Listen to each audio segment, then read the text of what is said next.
செல்ல பிள்ளைங்களா, பாட்டி சமையல். இன்றைக்கி வந்து களிக்கு குழம்பு. இன்றைக்கி களி செஞ்சோம் இல்லையா, அதுக்கு குழம்பு வைக்கிறேன். இன்றைக்கி வந்து துவரம் பருப்பு வந்து ஒரு 50 கிராம் ஊற வச்சிடணும். ஊற வச்சுட்டு அதை நல்லா கழுவி மிக்சியில் போட்டு 2 அடி அடிக்கணும்.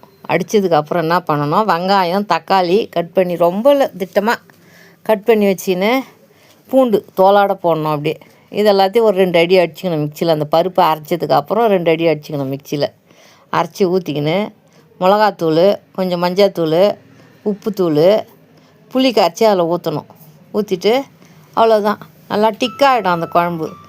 வாணால வச்சு எண்ணெய் ஊற்றி கடுகு போட்டு கறிவேப்பிலை போட்டு கொஞ்சோண்டு பெருங்காயத்தூள் போட்டு நல்லா வதங்கட்டோன்னு அப்படியே இந்த பருப்பு கரைச்சி வச்சுக்கிறோம் இல்லையா, பருப்பு, புளி, உப்பு, மஞ்சத்தூள், இந்த வெங்காயம் தக்காளிலாம் போட்டு அதிலே அடித்து அப்படியே ஊற்ற வேண்டியது தான். குழம்பு வந்து டிக்காக குழம்பு நல்லாயிருக்கும். களிக்கு வந்து ரொம்ப டேஸ்ட்டாக இருக்கும் அந்த குழம்பு வச்சோம்னா. அதுக்கு பேர் வந்து பருப்பு டால். இது கருவாட்டு குழம்பும் வச்சு சாப்பிட்லாம்.